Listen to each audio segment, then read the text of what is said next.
여러분 안녕하십니까? 지금부터 SBS CNBC 제17차 재테크 포럼을 시작해 보도록 하겠습니다.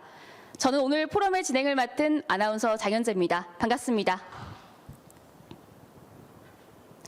SBS CNBC는 시청자들에게 올바른 재테크 길라잡이가 되고자 매년 각 분야 최고의 전문가들을 초빙해서 재테크와 투자에 대한 조언을 듣는 포럼을 열어왔습니다. 올해는 코로나19로 부득이하게 온라인으로 여러분과 함께하게 됐는데요. 앞으로 3시간 동안 다변화하는 경제 흐름 속에서 재테크 전략 어떻게 세우면 좋을지 전문가들의 말씀 들어보도록 하겠습니다. 올해 포럼 주제는 포스트 코로나 시대 투자 전략은으로 잡아봤습니다.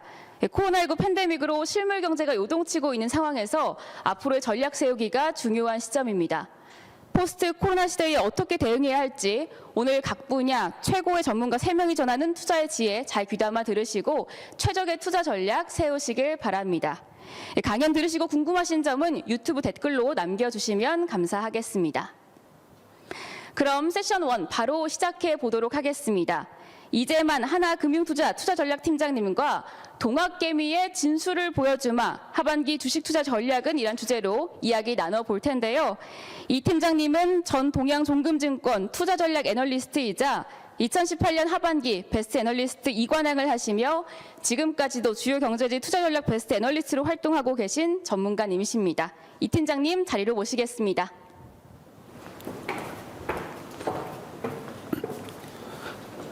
안녕하십니까. 저는 하나금융투자에서 투자전략팀 팀장을 담당하고 있는 이재만이라고 합니다.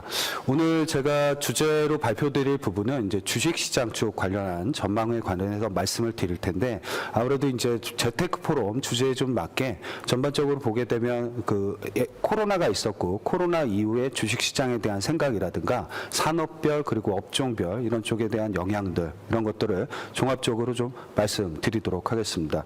우선 코로나19가 있었고 코로나19 이후에 가장 많이 바뀐 게 뭘까냐라는 부분을 생각을 많이 하게 됩니다. 물론 대면 산업들이 모두 다 비대면 산업들로 바뀌었다는 게 가장 좀 큰 특징 중에 하나가 될 수 있을 것 같습니다.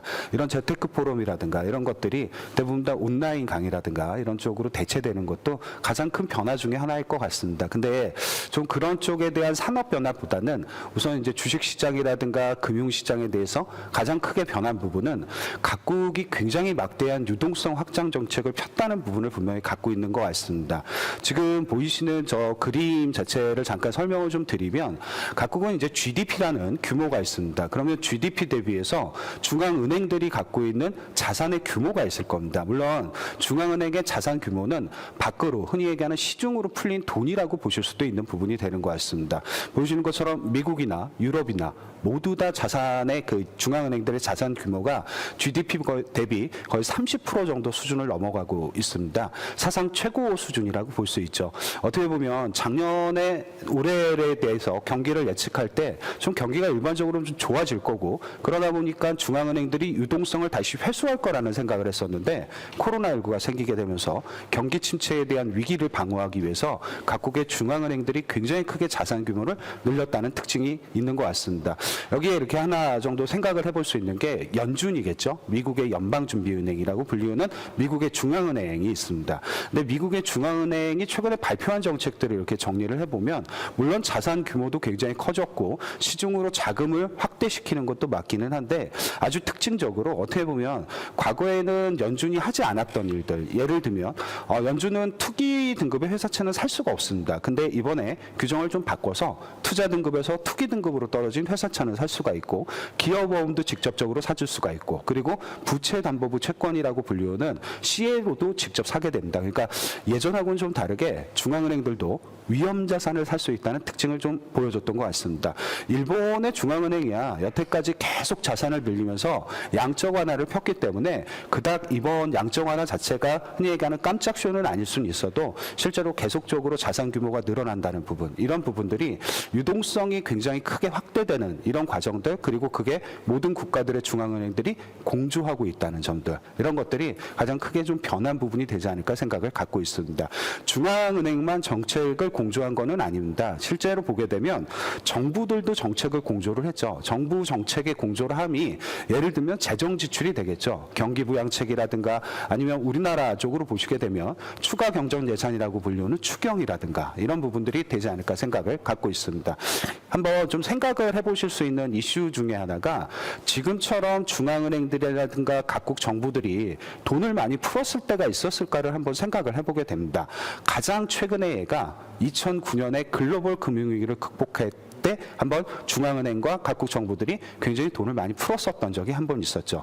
그 당시에 사례를 잠깐 생각을 해보면 미국은 당시에 어느 정도의 돈을 풀었을까? 즉 2009년에 글로벌 금융위기를 극복하기 위해서 저기 이 막대 그래프에 보이신 것처럼 GDP 대비 한 5.4% 정도 정부가 재정 지출을 하게 됩니다. 그 당시에 중국은 얼마나 풀었을까를 생각을 해보면 GDP 대비 약 11% 정도의 돈을 시중으로 정부가 풀게 됩니다. 이게 느낌상 그리고 숫자상 보시면 아시겠지만 2009년에 글로벌 금융위기를 극복하기 위해서는 미국보다는 중국이 훨씬 더 돈을 많이 풀었다는 특징을 가졌던 부분이 좀 있는 것 같습니다. 이 부분을 잠깐 설명을 드린다라고 하게 되면 2009년으로 되돌아가서 생각을 해보면 신흥국 주식시장 또는 한국 주식시장을 생각할 때 가장 큰 특징적인 점 중에 하나가 뭐였냐면 지금은 개인 투자가분들을 중심으로 해서 우리나라 증시가 순매수로 기록을 하고 있지만 2009년에는 외국인 중심의 매수 시장이었다는 특징이 있는 것 같습니다. 그때 당시에는 이런 정책들이 영향을 많이 줬던 부분을 갖고 있습니다. 정책의 영향이라 함이 뭐냐면 중국이 미국보다 훨씬 더 돈을 많이 썼습니다. 그러면 일반적으로 생각을 할 때 돈을 많이 쓴 국가가 가장 먼저 경기를 회복시킬 거라고 생각을 하는 게 가장 단순한 논리이기도 합니다. 그러다 보니 당시 중국을 중심으로 한 신흥국 경기가 미국을 중심으로 한 선진국 경기보다는 훨씬 더 빨리 좋아질 거라고 생각을 했었고 그게 2009년에 신흥국과 우리나라 증시로 외국인의 매수세가 유입이 됐었던 당시 가장 중요한 발판이 되지 않았나라는 생각을 갖고 있습니다. 그러면 현재를 비교해 볼 필요가 있겠죠. 현재 미국은 앞서 말씀드린 그런 중앙은행의 중앙은행의 유동성 확산 정책 이거 말고 미국의 정부가 쓴 돈은 얼마 정도가 되나를 이렇게 측정을 해보게 되면 대략적으로 2조 7천억 달러 정도를 썼습니다. 그러면 GDP 대비 대략적으로 한 12에서 13% 정도 내외 사이가 된다라고 보시면 될 것 같습니다. 굉장히 막대한 금액을 풀었죠. 글로벌 금융위기 때는 5% 정도밖에 풀지 않았는데 그리고 여기에 트럼프 대통령이 제시한 정책 중에 하나가 뭐냐면 전통 인프라 투자를 하겠다라는 얘기를 하게 됩니다. 아시는 것처럼 일반적인 흔히 얘기하는 건설이라든가 토목공사라든가 이런 것들을 얘기하겠죠. 여기에도 2조 달러 정도를 쓸 수 있다라고 얘기를 했습니다. 물론 아직 이거는 의회를 통과한 얘기는 아니기 때문에 그냥 그렇게 할 수 있다 정도를 생각을 하시면 될 것 같습니다. GDP 대비 그 돈도 2조 달러면 한 9% 정도 내이기 때문에 미국이 쓴 돈은 거의 GDP 대비 20%에 가깝다라고 생각을 하실 수도 있는 부분이 되는 것 같습니다. 그러면 이제 비교 대상이 중국이 되겠죠. 중국은 이번에 전인대를 통해서 재정 지출에 대한 생각을 얘기를 했습니다. 종합적으로 정리해서 보면 GDP 대비 대략적으로 13.9% 정도, 14% 정도 내외 됩니다. 미국보다는 돈을 많이 쓴 거는 맞는 것 같습니다. 근데 2009년하고는 차이가 굉장히 있다는 생각이 많이 들게 되죠. 아무래도 중국이 돈을 더 많이 썼다는 생각보다는 미국이 굉장히 돈을 더 많이 썼구나라는 생각을 많이 하실 수 있는 부분이 되는 것 같습니다. 그래서 어떻게 보면 코로나19로 인해서 유동성이 굉장히 크게 증가를 했고 그 확장된 유동성이 이제 투자 자산들을 찾아 들어가는데 그게 누굴 거냐라는 생각을 먼저 결론을 좀 지어볼 수 있는 부분 중에 하나는 여전히 미국 증시가 가장 좋을 수 있다는 생각을 주식시장 측면에서는 분명히 좀 해보실 수 있는 부분이 되지 않을까 생각을 갖고 있습니다. 돈을 가장 많이 쓴 국가가 가장 빠르게 경기를 회복시킬 수 있다는 생각을 과거하고 비슷하게 갖는다라고 하게 되면 글로벌 주식시장에서 흔히 얘기하는 주도 국가라고 불리는 국가가 변하지 않을 가능성이 높다는 것은 그냥 코로나19나 코로나 이전이나 크게 달라지지 않았다는 생각을 말씀을 드릴 수 있는 부분이 되는 것 같습니다. 한국 시장에 대해서 조금 더 구체적인 게 좀 필요하지 않을까 생각을 갖고 있습니다. 한국 시장은 물론 최근에 고객 예탁금이 거의 40조 원 가까이로 증가를 했기 때문에 굉장히 많은 예탁금들이 들어와 있고 그게 개인의 매수 이런 쪽으로도 많이 연결이 되는 것 같습니다. 그 흔히 얘기하는 동학 개미 운동이라고 불리울 정도로 굉장히 개인 투자가들이 국내 주식을 많이 사시고 계시죠. 근데 이게 조금 반대편에서 약간 걱정 아닌 걱정 걱정을 할 수 있는 부분이 뭐냐면 외국인이 생각보다는 그렇게 많이 안 산다는 거죠. 이렇게 주가도 많이 빠졌고 가격도 싸 보이는데 많이 사지를 않았다는 특징을 좀 갖고 있는 것 같습니다. 우리나라를 바라볼 때 외국인은 어떤 거를 보면서 우리나라를 매수할지 매도할지를 결정할까를 좀 고민을 해보게 됩니다. 근데 굉장히 그 의외로 단순합니다. 외국인은 많이 굉장히 복잡한 걸 보고 거래를 할 것 같지만 한국 주식시장에 들어왔을 때의 특징은 우리나라 기업들의 이익이 늘어날 때 들어오는 거고 우리나라 이 기업들의 이익이 줄어들면 외국인은 매도를 하게 됩니다. 굉장히 단순한 논리긴 합니다만 항상 외국인에게는 굉장히 중요했던 부분인 것 같다는 생각을 가지고 있습니다. 물론 외국인이 들어오고 원화가 흔히 얘기하는 달러 대비 강세가 되고 이런 것들은 나중에 생길 수 있는 결과라고 보시면 될 것 같고요. 우리나라 기업들의 이익이 결과적으로 외국인의 매매와 매수 이런 것들과 굉장히 연결고리가 크다는 생각을 본질적으로 좀 해보실 필요도 있는 것 같습니다. 물론 지금 그림에서 보시면 아시겠지만 우리나라 기업들의 이익이 아직은 그렇게 썩 좋지는 못한 건 사실입니다. 어떻게 보게 되면 2020년 2분기 지금이죠. 그리고 지금의 2분기의 실적을 발표할 게 7월인데 2분기가 가장 실적이 안 좋을 거라고 생각하는 대표적인 구간이기도 합니다. 물론 이거는 3분기와 4분기 그리고 내년 1분기와 2분기는 기저효과라든가 흔히 얘기하는 약간 경제가 다시 좀 재개되면서 좋아질 거라는 생각은 갖고는 있습니다. 근데 그래도 그게 전환이 되는 걸 확인을 해야 외국인은 결과적으로 자금 유입을 시키지 않을까라는 생각을 기본적으로 가지실 수도 있는 부분이 되는 것 같습니다. 대신 저 그래프의 특징 중에 하나가 뭐냐면 저 그래프는 현재 이익을 보는 그래프가 아니고 향후 이익을 보는 그래프입니다. 그러니까 일반적으로 주식이라는 게 굉장히 빨리 반영을 하게 되죠. 선제적으로 반영한다는 얘기를 많이 하게 됩니다. 2분기 실적이 2분기 주식시장에 반영되는 경우는 거의 없습니다. 그거는 실제로 보게 되면 한두 분기 정도 앞서서 주가는 그걸 반영하기 때문에 이 부분은 좀 생각을 해보실 수 있는 이슈가 되지 않을까 판단을 갖고 있습니다. 즉 예를 들면 현재는 2분기 실적에 대한 고민이 있습니다만 실제로 좀 시간이 지나게 되면 이익은 기저효과를 갖게 됩니다. 아까 말씀드렸던 것처럼 3분기, 4분기, 내년 1분기, 그 다음 2분기 이렇게까지 또 4개 분기의 실적을 보게 되겠죠. 그렇게 되면 저기 보이시는 우리나라 기업의 이익은 아주 자연스럽게 기저효과를 가질 수가 있습니다.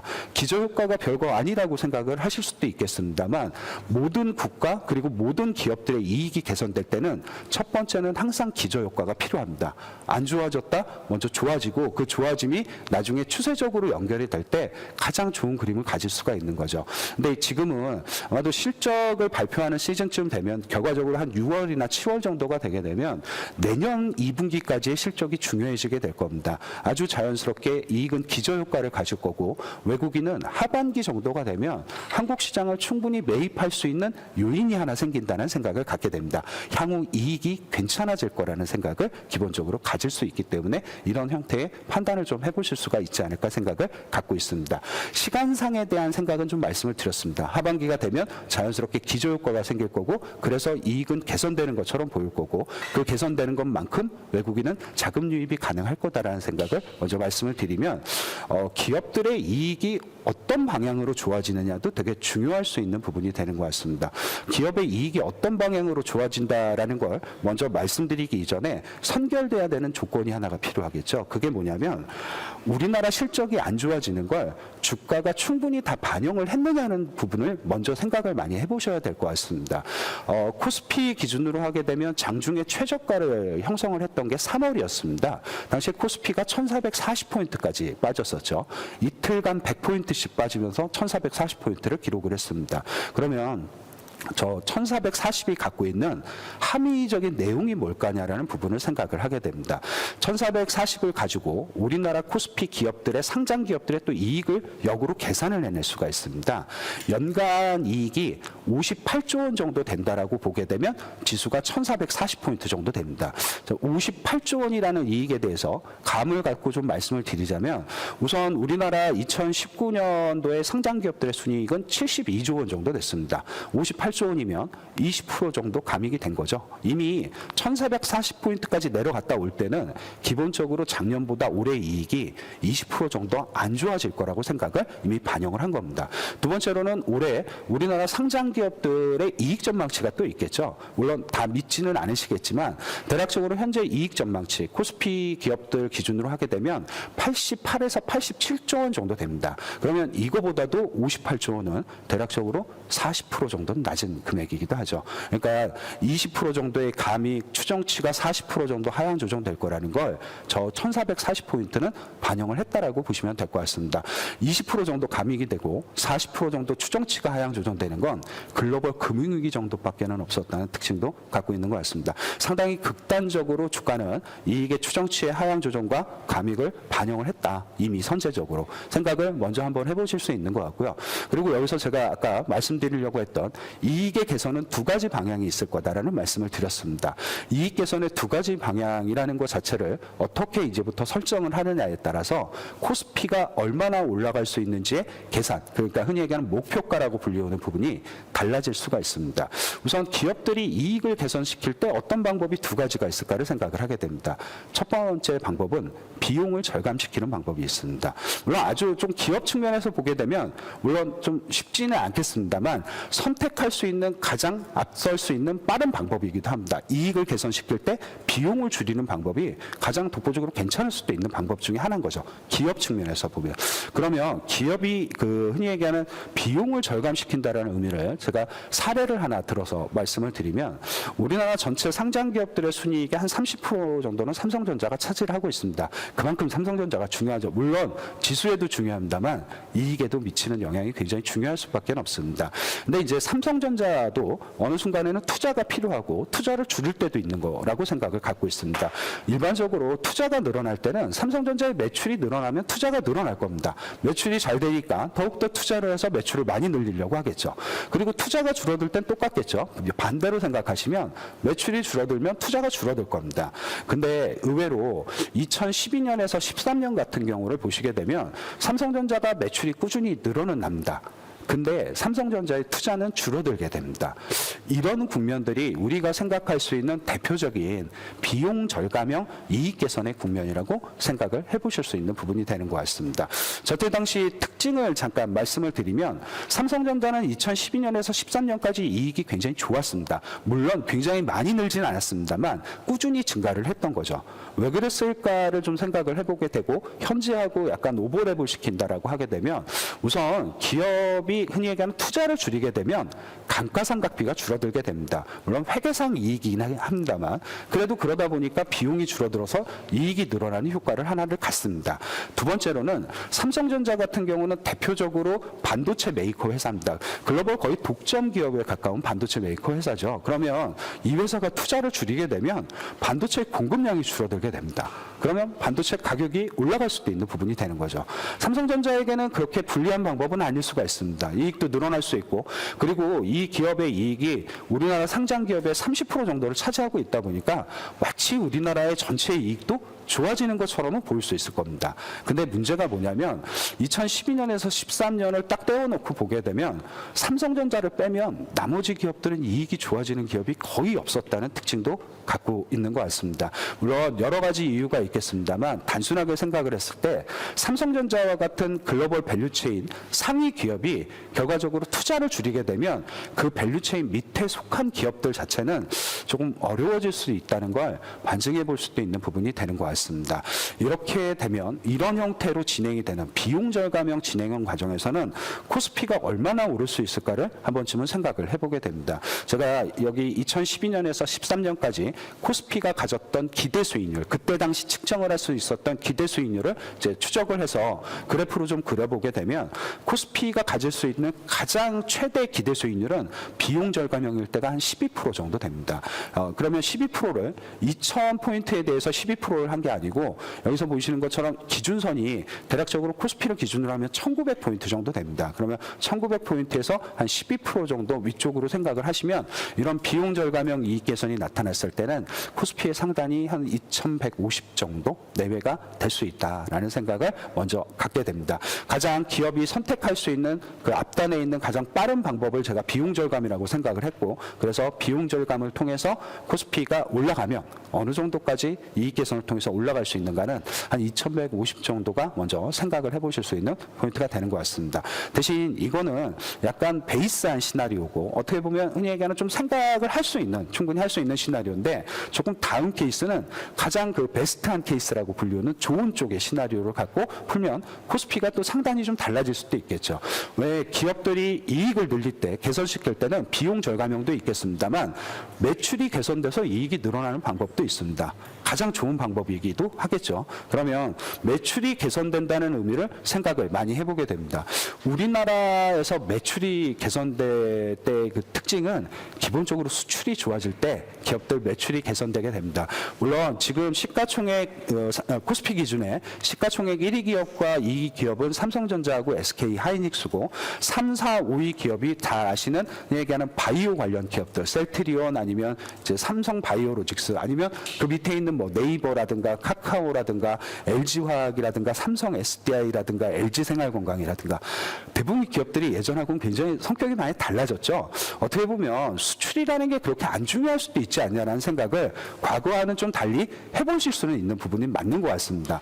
근데 기본적으로 앞에 말씀드린 삼성전자, SK 하이닉스, 현대차, 포스코 그런 이런 전통의 흔히 얘기하는 매출이 큰 기업들의 특징이 뭐냐면 대부분 다 수출이 중요할 수밖에 없다는 거죠. 그러면 이익 개선에 대해서 생각을 하실 때는 뭐 시가총액 상위주 누가 중요 이런 것보다는 전반적인 이익 개선은 어떻게 나타나야 될까는 생각을 해보면 매출이 증가를 해야 되고 그 매출 개선 앞단에는 한국은 항상 수출이 필요하다는 생각을 먼저 좀 해보실 필요가 있지 않을까 생각을 갖고 있습니다. 그래서 우리나라의 수출이 과연 이제 좋아진다라고 하게 되면 어느 정도까지 어느 기간을 두고 좋아질 수 있는가를 생각을 해보게 됩니다. 가장 좀 긍정적인 시나리오였으니까 얘기하는 미국과 중국의 성장률 이런 것들을 복합적으로 추정을 해서 우리나라의 수출 증가율을 궤적을 좀 그려보게 되면 물론 이렇게 그리면 가장 좋은 시나리오니까 2020년 2분기가 최저점입니다. 이건 이제 가장 좋은 시나리오였기 때문에 시기는 그렇게 생각을 하시면 될 것 같고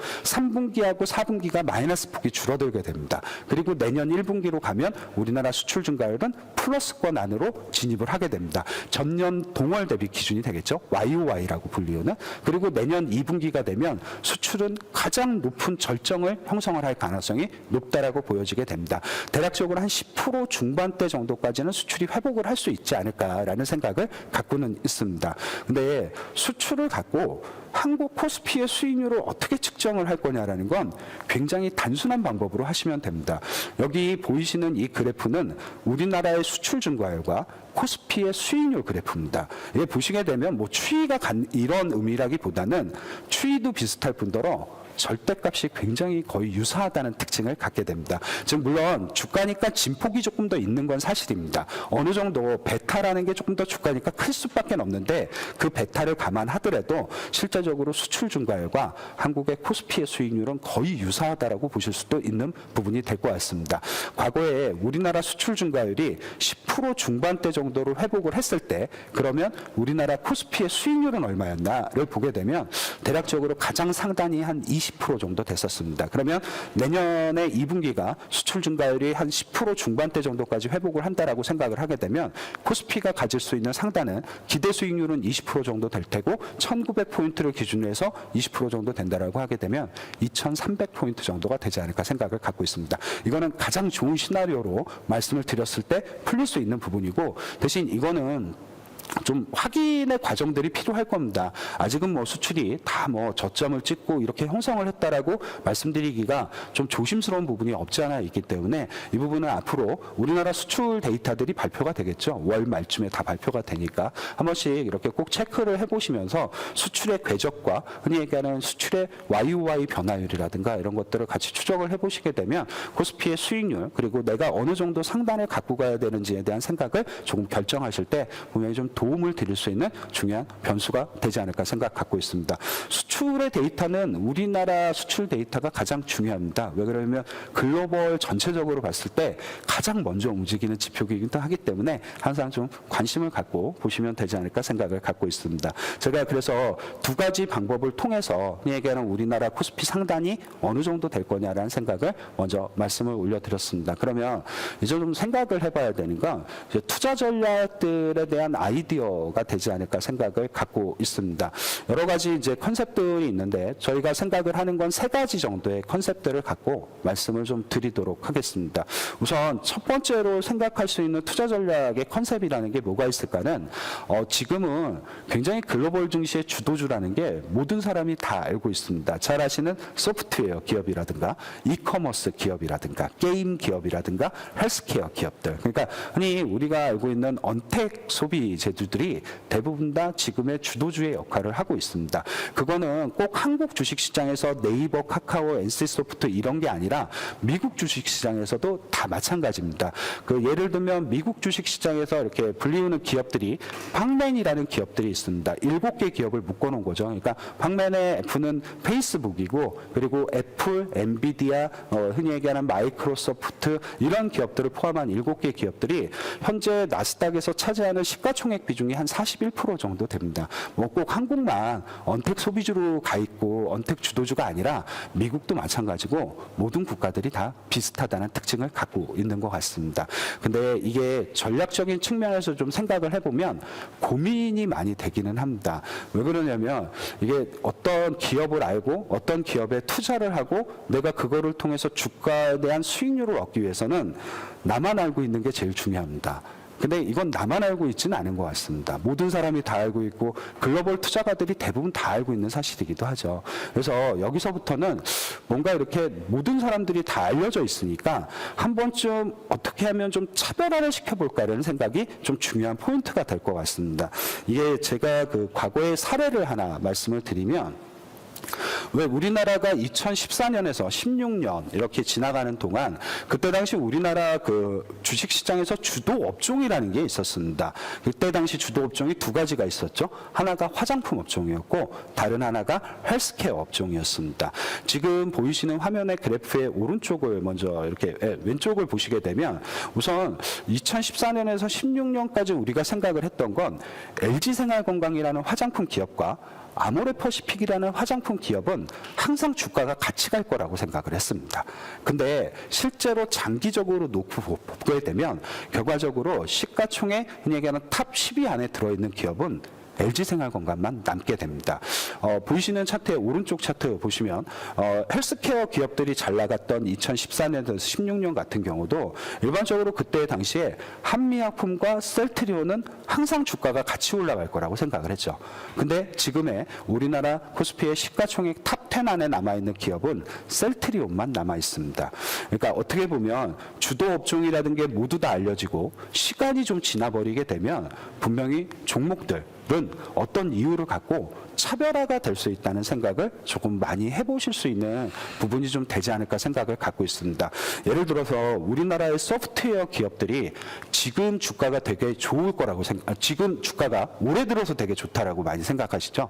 근데 이 소프트웨어 기업들이 주가가 좋아지고 부각이 됐었던 건 2018년부터 시작이 됐습니다. 그러니까 미중 무역 분쟁 갈등으로 인해서 종목에 대한 이제 욕구가 다른 쪽으로 분출이 되게 되면서 소프트웨어 기업들이 그때부터 주가가 좋았던 거죠. 그러면 2018년부터 지금이 2020년입니다. 대략 2년 정도의 시간이 이미 지나가 버렸기 때문에 이게 주도주가 흔히 얘기하는 많이 노출이 되어 있다는 뜻으로도 해석이 좀 가능하실 수도 있는 부분이 되지 않을까 생각을 갖고 있습니다. 그래서 우리나라가 주도주가 차별화된다는 의미, 그래서 어떤 변수가 되게 중요할까를 많이 생각을 하게 됩니다. 근데 우리나라는 또 공교롭게 아까 말씀드린 것처럼 항상 수출 데이터가 중요하다는 얘기를 들었습니다. 그렇습니다. 근데 이게 왜 그러냐면 내수 시장 자체가 어느 정도 한계를 갖고 있기 때문에 그렇다라고 보시면 됩니다. 물론 이제 그 소프트웨어 기업들은 굉장히 플랫폼 회사들이기 때문에 뭔가 여러 가지 성장성을 다양하게 붙여갈 수가 있습니다. 장점이죠, 굉장한.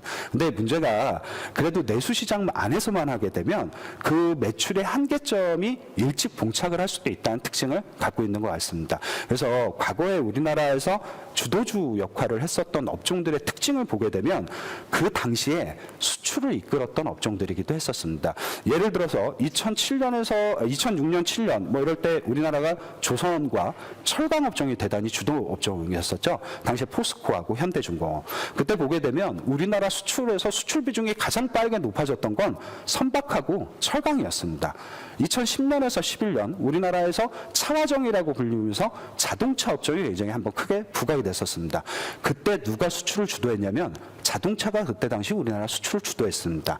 헬스케어, 화장품, 물론 이런 쪽들은 수출 비중이 그렇게 크지는 않죠. 근데 없었던 비중이 생기는 것도 굉장히 중요합니다. 예전에 누가 화장품을 수출할 것이며 예전에 누가 흔히 얘기하는 약품을 수출할 거라고 생각을 했겠습니까? 없었던 비중이 생기면서 주도주가 되는 거죠. 그리고 당연히 반도체는 2017년에서 18년까지 우리나라 또 수출을 주도했던 대표 품목이기도 합니다.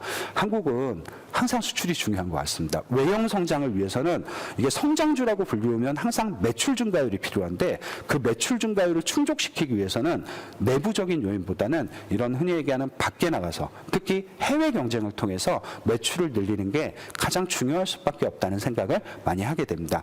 현재 그 언택 소비주라고 불리우는 업종들이 굉장히 많죠. 미디어 업종도 있고 소프트웨어 업종도 있고 유통 업종도 있고 운송 업종도 있고 이런 그리고 필수 소비재라고 불리우는 음식료 업종들도 있습니다. 이런 기업 업종들 안에서 기업을 보실 때는 꼭 올해 매출이 증가하느냐도 무조건 중요합니다. 왜냐하면 성장주이기 때문에 매출이 증가를 안 하면 성장주의 역할을 못하게 되는 거죠.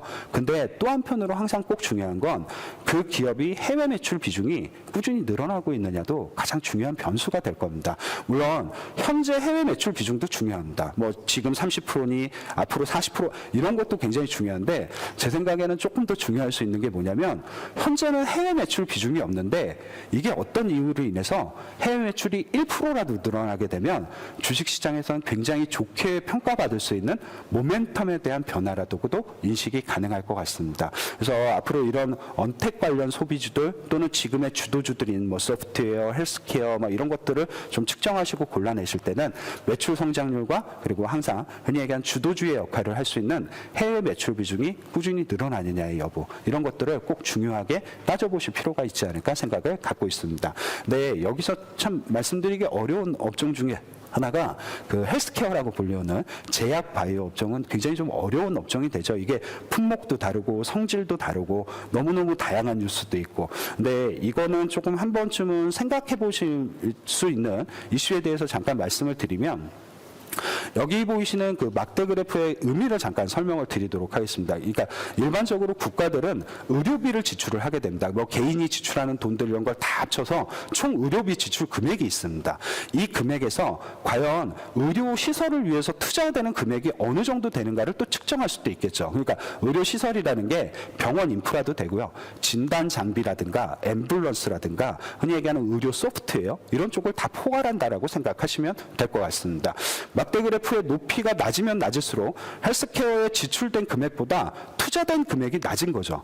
딱 보시면 대표적으로 미국이 여기에 걸려 있습니다. 이번에 미국은 코로나19로 인해서 사망자가 가장 많았던 국가이기도 합니다.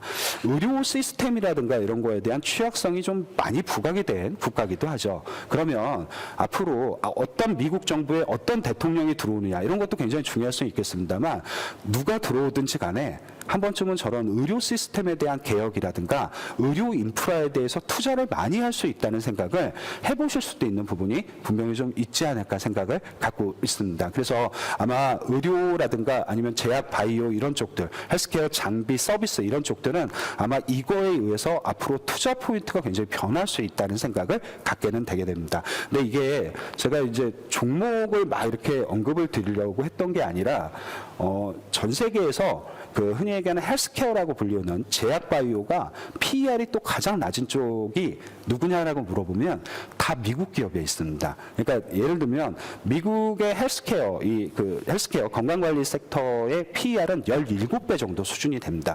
17배면 현재 미국의 PER이 대략적으로 S&P 500을 기준으로 하면 23배 정도 되니까 이거보다 낫죠. 그러면 한국의 헬스케어는 PER이 어느 정도 되느냐? 63배 정도 됩니다. 그러니까 어떻게 보면 물론 저도 PER이 절대적인 기준이 될 수 없다는 거에 대해서는 항상 생각을 하고 고민을 합니다만 한 번쯤은 평가에 대한 매력으로 좀 생각을 하시면 미국 헬스케어가 훨씬 더 좋을 수도 있다는 생각을 많이 해보게는 될 수 있는 부분이 되는 것 같습니다. 꼭 요즘은 이렇게 투자를 하실 때 한국 기업에만 투자를 하시는 건 아니니까 대부분 다 미국 기업도 하실 수 있고 미국 ETF도 하실 수 있고 이렇다 보면 오히려 할 수 있는 거에 한도 내에서 미국 대형주 헬스케어 ETF 이런 것들은 상당히 좀 좋은 투자 대안이 될 수도 있지 않을까. 왜 그러냐면 미국에서 의료 쪽에 투자를 많이 하면 물론 한국 기업도 분명히 수혜를 보는 기업이 있을 겁니다만 직접적으로 미국 기업이 가장 많이 수혜를 보겠죠. 한국이 투자를 하는 게 아니고 미국이 투자를 하는 거기 때문에 그렇기 때문에 한번 좀 생각을 하실 때 이런 미국의 헬스케어에 대한 그 투자를 하실 수 있는 이런 기업들로 묶여져 있는 ETF라든가 이런 것들은 꼭 투자의 하나의 좀 대안으로 하반기 때도 생각을 해두시면 되지 않을까 판단을 갖고 있기도 합니다. 이게 첫 번째로 주도 업종을 보면서 내가 어떻게 하면 종목을 어떻게 선별할 것이고 어떤 쪽에 투자처를 마련할 건가 이런 것들에 대한 설명을 먼저 하나를 드렸습니다. 두 번째에 대한 설명을 좀 드리도록 하겠습니다. 이 두 번째에 대한 설명은 꼭 지금에 대한 얘기는 아닙니다. 즉 지금이 코로나19가 있었고 그래서 미중이 으르렁거리고 이러지는 않죠. 원래 미국과 중국은 사이가 이전부터 안 좋았죠. 2018년부터 계속 사이가 안 좋았고 지금까지 진행이 된 거고 그리고 2018년 이전에 또 무슨 일이 있었냐라고 생각을 해보면 브렉시트가 또 있었습니다. EU에서 아시는 것처럼 영국이 탈퇴한다는 이슈가 한 번 있었죠. 또 그 앞전에는 뭐가 있었냐라는 걸 생각을 해보면 2011년도에 또 선진국 재정위기가 있었습니다. 그러니까 글로벌 금융위기를 극복하기 위해서 돈을 너무 많이 썼더니 결과적으로 그 부채 문제로 인해서 선진국들이 재정의 위기가 생겼던 거죠. 2011년 8월에서 9월달 이런 때가 대부분 다 미국의 신용등급도 강등당하고 이러면서 굉장히 어려웠던 시절이 있습니다. 이렇게 과거가 이제 위기를 반복을 하게 됩니다. 근데 위기를 반복을 하면서 더욱더 변하는 게 뭐냐면 위기가 많아지고 잦아지다 보니까 항상 자국이 항상 우선이라는 생각을 많이 하게 됩니다. 그래서 제일 많이 나오는 얘기가 자국 우선주의, 보호무역주의. 그러니까 예전에 그 자유무역주의에 역행하는 형태로 굉장히 많이 변하고 있죠. 근데 그 역행하는 게 일반적인 뭐 브라질이라든가 아르헨티나라든가 이런 국가들이 그렇게 역행을 하는 게 아니라 미국과 중국이 대표적으로 역행하는 국가들이기도 합니다. 한국으로선 이게 굉장히 큰 소비 시장들이기 때문에 자꾸 그쪽이 보호무역을 내세우고 흔히 얘기하는 뭐 관세 얘기를 하고 반세계화를 얘기하면 한국은 좀 불편할 수밖에 없는 분명한 이슈가 되지 않을까 생각을 갖고 있습니다. 여기 보이시는 왼쪽에 보는 그래프는 미국의 리쇼어링 기업이라고 되어 있습니다. 리쇼어링이라 하면 기업이 자국으로 들어가는 걸 얘기합니다. 굉장히 빠른 속도로 늘어나고 있죠. 꼭 코로나19 때문만은 아니고 여태까지 잦았던 위기들 그래서 그 위기들을 방어하고 자국의 흔히 얘기하는 실업률이라든가 이런 걸 낮추기 위해서 미국은 자국 기업을 자국 안으로 불러들이게 됩니다. 중국은 오른쪽에 보이시는 저 그래프는 중국의 총 수익 금액이 있습니다. 그 수익 금액 안에서 중간재라고 불리우는 부품들을 얼마나 수입하고 있느냐에 대한 비중입니다. 비중이 굉장히 극단적으로 빨리 낮아지고 있죠. 중국은 생산 기지를 자국 안으로 다 끌어들이고 있기 때문에 당연히 중간재 수입 비중이 낮아지는 형태를 좀 보이는 것 같습니다. 여기서 조금 생각해 볼 수 있는 투자 전략이 뭘까를 많이 생각을 하게 됩니다. 이렇게 어렵죠. 반세계화 그리고 교역량이 위축되고 교역량이 위축되는 관계에서 한국의 수출이 잘 될 수 있을까 이런 고민들을 많이 할 수밖에 없는 구조 변화가 좀 있는 것 같습니다. 코로나19 이후에도 별로 바뀌진 않을 것 같습니다. 근데 이 부분에 대한 생각을 하실 때 조금은 역발상적인 생각도 한 번쯤은 해보실 필요가 있는 것 같습니다. 우선 미국하고 중국의 사이가 안 좋고 흔히 얘기하는 자국 우선주의로 자꾸 흘러가다 보니까 이제 내부 기업들의 협업이 굉장히 강조될 수도 있는 시사점을 갖고 있는 것 같습니다. 내부 기업의 협업이라는 게 뭐가 있냐라고 생각을 해보게 되면 작년으로 돌아가서 생각을 하시면 됩니다. 2019년 1월입니다. 2019년 1월에 뭐였냐면 일본에도 재벌 기업들이 있겠죠. 일본의 대표적으로 재벌이 이제 도요타 하고 파나소닉 이런 기업들이 이제 손을 잡기 시작을 하게 됩니다. 2019년 1월 달에 파나소닉과 도요타가 발표한 게 뭐였냐면 2차 배터리 합작법인을 설립을 하겠다는 부분을 발표를 하게 됩니다. 이거는 진짜로 2020년 2월, 올해 2월에 실제로 합작법인이 출범을 했다는 특징도 갖게 되는 것 같습니다. 도요타하고 파나소닉이 세상이 다 이렇게 좋고 교육량도 많이 늘고 내 제품도 많이 사주고 이랬으면 서로 손을 잡을 리가 없었던 기업들입니다. 근데 어렵다 보니까 손을 잡기 시작을 하게 됩니다. 여기에 도요타하고 파나소닉은 한 발자국 더 나아가서 생각을 했던 게 뭐냐면 주택 공동산업을 또 발표를 하게 됩니다. 그러니까 스마트홈, 스마트시티를 건설을 할 때 도요타하고 파나소닉이 같이 손을 잡고 건설을 하겠다라는 얘기를 하게 됩니다. 이건 아직 진행 중이니까 합작법인이 출범하진 않았습니다. 어떻게 보면 이렇게 굉장히 그 미국하고 그 중국의 갈등 사이에서 살아남기 위해서 기업들은 상생이라는 방법, 협업이라는 방법을 선택을 했던 대표적인 케이스가 파나소닉과 도요타의 예입니다. 우리나라도 있을 수 있다라고 생각을 하시면 될 것 같습니다. 삼성전자와 현대차가 있으니까 생각을 하게 되죠. 그러면 2019년도에 일본 증시에서 도요타하고 파나소닉의 주가가 어땠을까를 생각을 해보게 됩니다. 주가가 나쁘진 않았습니다. 지수가 올라간 만큼 주가는 괜찮았었죠. 이 기업들도 역시 대형주였으니까. 근데 그 도요타하고 파나소닉보다 주가가 더 좋았던 기업은 그 밑에 있는 납품 계열사들입니다. 그러니까 예를 들면 여기 나와 있는 것처럼 도요타 자동직기라고 불리우는 도요타 납품 부품회사가 하나 있고요. 자동차 부품회사가 도요타 찌우소라는 기업은 도요타 상사입니다. 그러니까 도요타 해외 판매 법인을 나타낸다라고 생각하시면 될 것 같습니다. 오히려 주가가 훨씬 더 좋았었습니다. 즉 어떻게 보면 모기업들의 협업은 그 자회사들에게 굉장히 매출이라든가 이런 쪽에 영향을 많이 줄 거라는 걸 먼저 주가가 생각을 하게 되는 거죠. 그래서 주가가 먼저 반응을 하게 된다는 특징을 갖고 있는 것 같습니다. 오른쪽의 차트를 보시면 물론 지금은 우리나라의 대형주들이 썩 좋지는 않습니다. 올해 전체로 놓고 보면 코스닥이 지수가 더 높게 올랐고 중소형들이 훨씬 더 주가가 좋았었던 것도 사실입니다. 한 번쯤은 근데 이게 하반기를 좀 생각을 해보신다라고 하게 되면 약간 대형주의 반격을 어느 정도 생각을 해두실 때 항상 삼성전자나 현대차 이런 쪽에는 좀 관심을 가져보실 필요가 있고 특히 양 기업이 협업이라든가 상생이라든가 이런 것들을 모색할 때는 결과적으로 납품 계열사라고 불리우는 삼성 SDI, 삼성 SDS, 삼성전기 또는 현대모비스 이런 기업들에게도 한 번쯤은 좀 관심을 가져보시는 것도 하반기를 대비할 수 있는 또 다른 하나의 투자 전략적인 부분의 아이디어가 되지 않을까 생각을 해서 두 번째 컨셉으로 말씀을 드렸습니다. 마지막으로 이제 말씀을 드릴 수 있는 컨셉 중에 하나는 그 디레버리징이라고 불리우는 구조조정입니다. 물론 금리가 이렇게 낮고 미국이 정책 금리를 마이너스까지 할 수도 있다고 하는 이 상황에 기업들은 구조조정을 잘 안 하려고 하겠죠. 낮은 금리를 이용해서 여기서 살아나기만 하면 기회가 있을 거라는 생각을 되게 많이 하게는 됩니다. 제가 기업인이어도 비슷한 생각을 했을 겁니다. 아무리 어려워도 이 고비만 넘기면 되니까. 그리고 금리는 낮으니까. 근데 이게 모든 쪽에는 다 통용되는 건 아닌 것 같습니다. 예를 들어서 기업이 성장을 할 때도 있고 못할 때도 있고 어떤 산업이 주도 산업이 될 때도 있고 그렇지 못할 때도 있는 것 같습니다. 근데 이게 주도 산업이 못 되고 성장이 소외되고 이러면 자구책을 마련을 해서 구조조정을 하는 게 맞기는 합니다. 근데 지금 약간 성장해서 소외되고 흔히 얘기하는 자구책도 마련하지 못해서 부채 비율이 굉장히 높게 올라가는 회사들이 있죠. 대표적으로 미국의 셰일 기업들, 그 에너지 기업들이라고 불리는 기업들이 여기에 또 속할 겁니다. 전체 글로벌하게 이렇게 시각을 놓고 보게 되면 여기 보이시는 그 막대 그래프가 부채 비율을 나타내는 막대 그래프들인데 보시면 여기 그 글로벌 소재 섹터라고 있죠. 소재가 뭘까? 철강, 화학 이런 기업들 생각하시면 됩니다.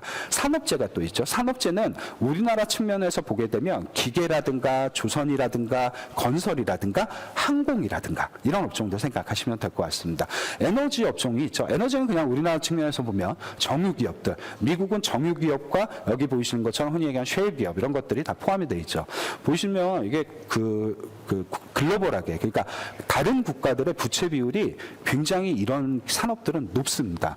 그러면 여기서 높다는 것을 생각을 하게 되면 저런 기업들, 저런 산업들은 언젠가 글로벌리 이렇게 보게 되면 구조조정의 가능성을 항상 갖고 있는 거죠. 근데 의외로 특징적인 게 뭔가냐면 한국의 동종 산업들은 부채 비율이 굉장히 낮습니다. 한국의 소재, 철강 이런 쪽 부채 비율 보시면 부채 비율이 한 40-50% 정도 수준입니다. 우리나라 그 산업재라고 불리우는 조선, 건설, 기계, 항공 다 평균해봐야 70% 정도입니다. 글로벌보다도 훨씬 더 낮은 수준을 형성을 하고 있죠. 여기서 하나 정도 생각을 할 수 있는 게 뭐냐면 글로벌하게는 구조조정이 필요할 겁니다. 흔히 얘기하는 뭐 M&A가 될 수도 있고 기업을 매각할 수도 있고 인수합병 이런 게 굉장히 많아질 수 있겠죠. 그러면 지금부터는 이 산업들은 수요가 많이 늘어나기는 어려운 산업들입니다. 뭐 이게 플랫폼 산업들도 아니고 요즘 부각받는 산업들도 아니기 때문에. 근데 수요가 못 늘더라도 총수요가 못 늘더라도 그 안에서 기업이 없어지고 나가게 되면 그 흔히 얘기하는 시장의 점유율이라고 불리우는 마켓시어라는 게 생기겠죠. 살아남은 기업은 그 죽은 자의 마켓시어를 갖고 올 수가 있습니다. 그러니까 어떻게 보게 되면 생존만 하고 있으면 여기서는 한 번쯤 기회가 있다는 거죠. 근데 한국은 의외로 생존할 수 있는 가능성이 있는 거죠. 왜 그러냐면 저렇게 부채 비율이 한국 기업들이 같은 업종 안에서 낮다는 건 먼저 구조조정을 했다라는 의미로 해석을 하실 수도 좀 있는 부분이 되는 것 같습니다.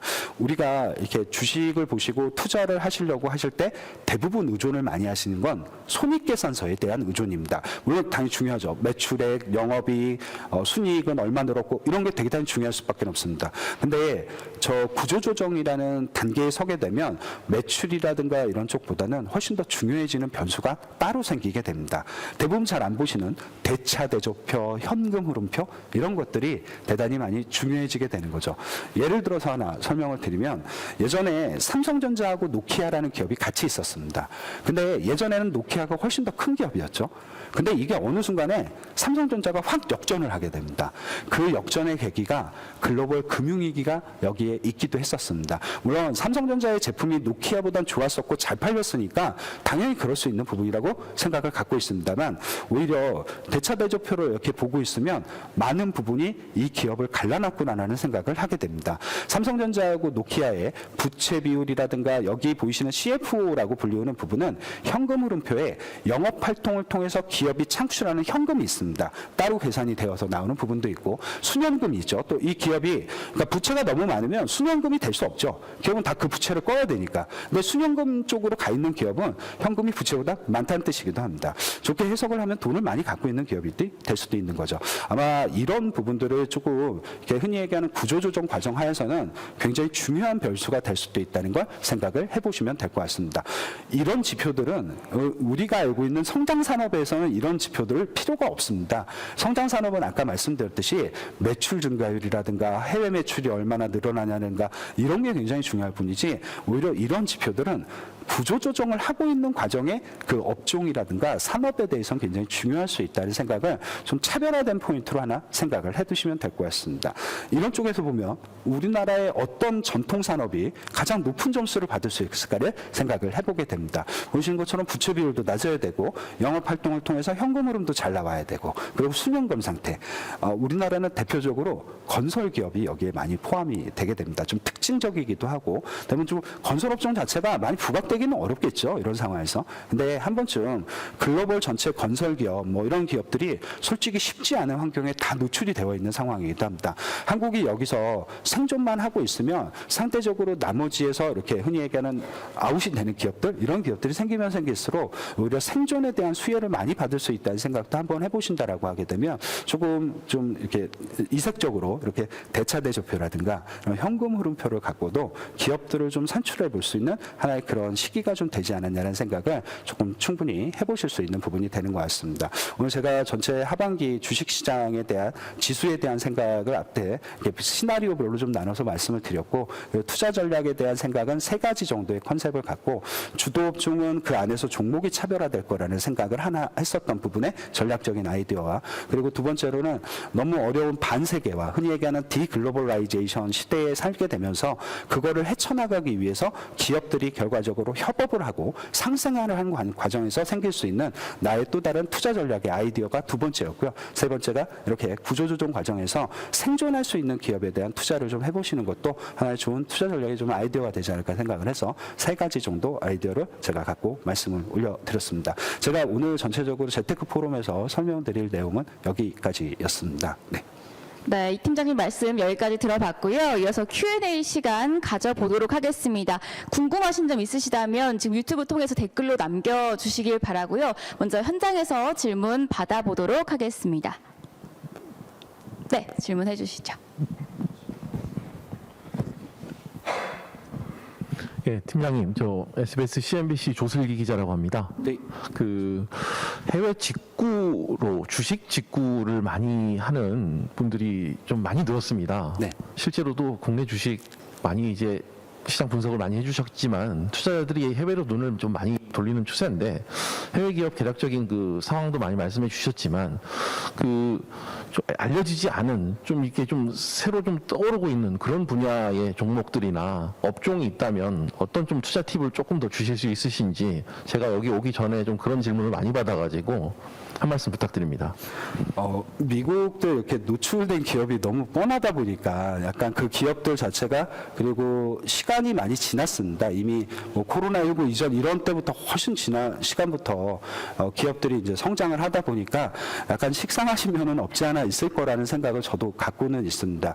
근데 미국은 굉장히 기업들이 세분화돼 있고 독특한 기업들이 굉장히 많다는 장점도 분명히 갖고는 있습니다. 근데 아시는 것처럼 미국도 개별 기업들로 들어가면 주가의 변동성이 어마어마하게 심합니다. 그러니까 뭐 한국의 뭐 코스닥 기업의 뭐 시가총액이 작으면 미국 기업도 만만치 않은 변동성을 갖고 있습니다. 매일매일 시세판을 보시면서 그 변동성을 참아내기가 저는 쉽지는 않을 거라고 생각을 갖고 있습니다. 그래서 너무 그렇게 독특하고 특징적이고 아이디어 측면한 것들 이런 것들 조금 하시는 것보다는 아까 말씀드렸던 뭐 ETF 쪽이라든가 헬스케어 ETF 이런 걸 잠깐 예를 들었었는데 그런 쪽으로 선택을 하시는 방법이 조금은 변동성을 감내하시기가 너무 어려우실 것 같아서 오히려 그런 쪽으로 접근을 하시는 게 저는 더 맞다라고 생각하고 있습니다.